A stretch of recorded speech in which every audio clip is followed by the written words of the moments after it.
Bismillah.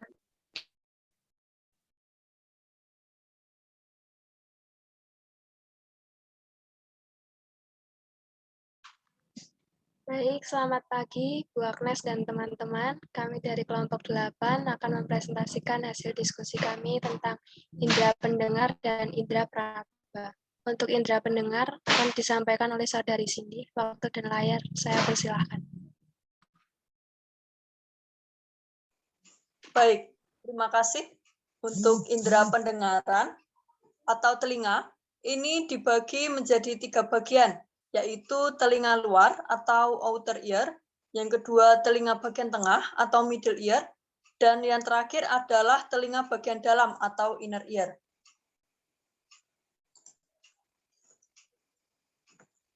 Yang pertama, telinga luar atau outer ear.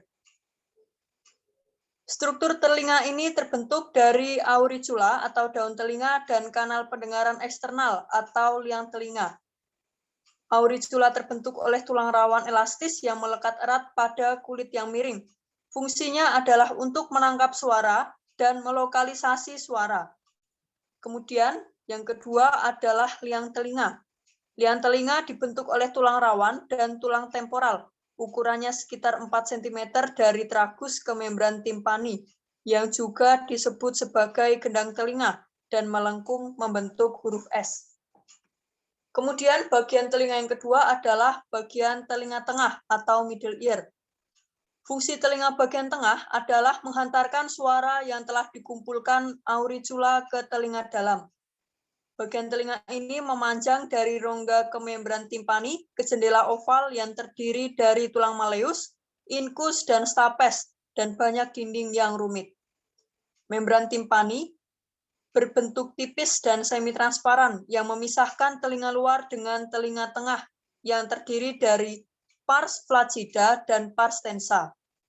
Kemudian ada 3 saraf sensorik pada membran timpani, yaitu yang pertama adalah saraf auriculotemporal, yang kedua adalah saraf Arnold, dan yang ketiga adalah cabang saraf timpanik. Pada permukaan dalam membran timpani terdapat rantai tulang yang bergerak, disebut ossicles, yaitu yang pertama adalah malleus atau palu, kemudian incus atau landasan, dan yang ketiga adalah stapes atau sanggurdi. Lalu ada saluran eustachius yang menghubungkan telinga tengah dengan hulu kerongkongan dan hidung atau nasofaring. Fungsinya adalah untuk menyamakan tekanan udara dengan gerakan buka tutup. Dan bagian telinga yang ketiga adalah telinga bagian dalam atau inner ear. Struktur telinga ini disebut dengan rongga labirin yang berfungsi membantu keseimbangan dan menyalurkan suara ke sistem saraf pusat. Rongga ini terbentuk dari labirin osseus, yaitu rangkaian tulang temporal dan labirin membran, atau kantung dan saluran membran. Labirin membran memiliki komponen, yaitu yang pertama koklea, ini bentuknya seperti cangkang siput, bentuknya seperti tabung yang membengkok ke arah belakang. Kemudian ada vestibular, yang merupakan bagian penghubung antara koklea dan saluran semisirkular, dan semisirkular adalah saluran setengah lingkaran dari 3 saluran yang berbeda, yaitu kanalis semisirkularis horizontal, kanalis semisirkularis vertikal atas, dan kanalis semisirkularis vertikal bagian belakang yang berisi ampula. Kemudian untuk proses mendengar akan disampaikan oleh Cucu. Terima kasih. Baik, untuk proses mendengar dimulai dari telinga luar yang menangkap suara berupa getaran atau gelombang di sekitar kita. Lalu suara diturunkan ke liang telinga sehingga memberi tekanan atau pukulan pada gendang telinga. Saat gendang telinga bergetar, getaran akan diteruskan ke tulang ossicles sehingga getaran diperkuat dan dikirim ke telinga bagian dalam. Begitu getaran mencapai telinga dalam, getaran akan diubah menjadi impuls listrik dan dikirim ke saraf pendengaran pada otak. Lalu otak menerjemahkan impuls ini sebagai suara. Adapun gangguan-gangguan pada telinga yang akan disampaikan oleh Saudari Cindy. Baik, terima kasih. Untuk gangguan pada telinga ini ada 7, yaitu yang pertama adalah otitis eksterna, atau swimmer ear, merupakan peradangan pada telinga luar. Gangguan ini bisa terjadi jika telinga kita sering kemasukan air, misalnya karena berenang. Telinga yang sering kemasukan air akan menjadi basah dan lembab, sehingga memudahkan bakteri atau jamur untuk lebih mudah berkembang biak di liang telinga. Kemudian yang kedua adalah otitis media. Otitis media merupakan gangguan pada telinga bagian tengah yang disebabkan oleh infeksi virus atau bakteri. Kemudian gangguan yang ketiga adalah otitis interna. Otitis interna adalah infeksi pada telinga dalam yang mengendalikan fungsi pendengaran dan menjaga keseimbangan tubuh. Gangguan pada telinga ini dapat terjadi akibat otitis media yang tidak diobati dan infeksi virus atau bakteri di telinga. Kemudian yang keempat adalah gendang telinga pecah.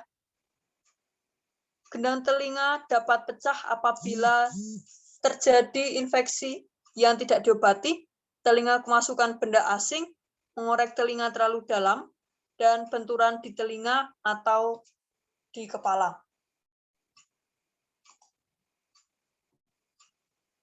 Kemudian gangguan yang kelima yaitu telinga berdenging. Telinga berdenging atau tinnitus ditandai dengan sensasi berdenging pada telinga yang dapat berlangsung dalam waktu singkat ataupun lama. Gangguan yang keenam adalah kolesteatoma. Gangguan pada telinga ini disebabkan oleh pertumbuhan jaringan kulit yang tidak normal dan mengakibatkan fungsi telinga terganggu. Dan gangguan pada telinga yang ketujuh yaitu otosklerosis. Pada kondisi ini, tulang-tulang pendengaran di dalam telinga bagian tengah akan kaku dan tidak dapat bergerak dengan baik, sehingga sulit mendengar dan sering berdenging.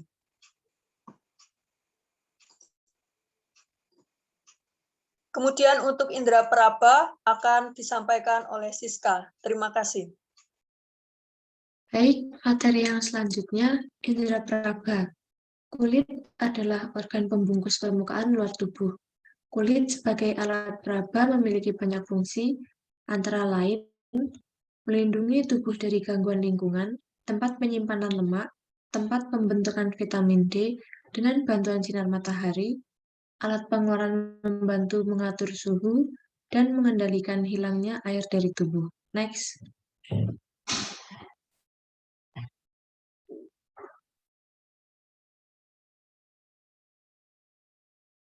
Nah, struktur kulit terbagi menjadi 3 lapisan utama, yaitu epidermis atau lapisan bagian luar.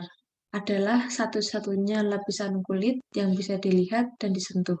Kedua, dermis, lapisan bagian tengah. Lapisan ini membentuk fondasi yang kuat untuk mendukung lapisan epidermis. 3, ada hipodermis atau bagian dalam. Hipodermis terdiri dari jaringan kolagen dan sel lemak yang bertugas untuk melindungi tubuh dari suhu panas dan dingin. Next.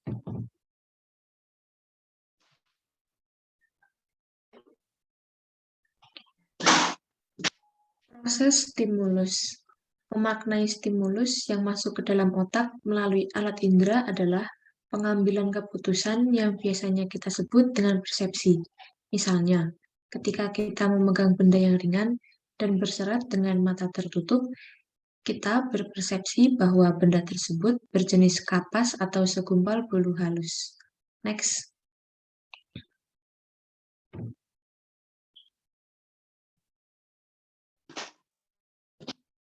Di sini ada beberapa penyakit yang dialami pada kulit.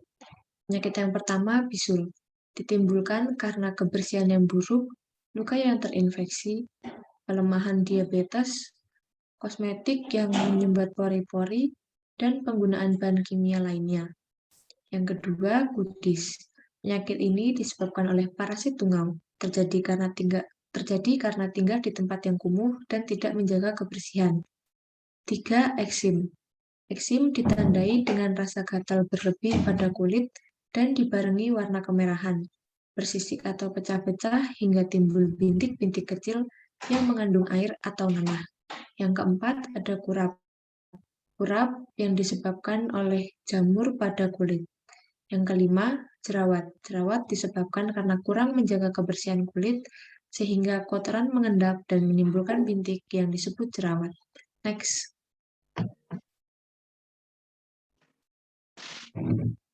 Baik, terima kasih. Demikian presentasi dari kami kelompok 8 tentang indera pendengaran dan indera peraba.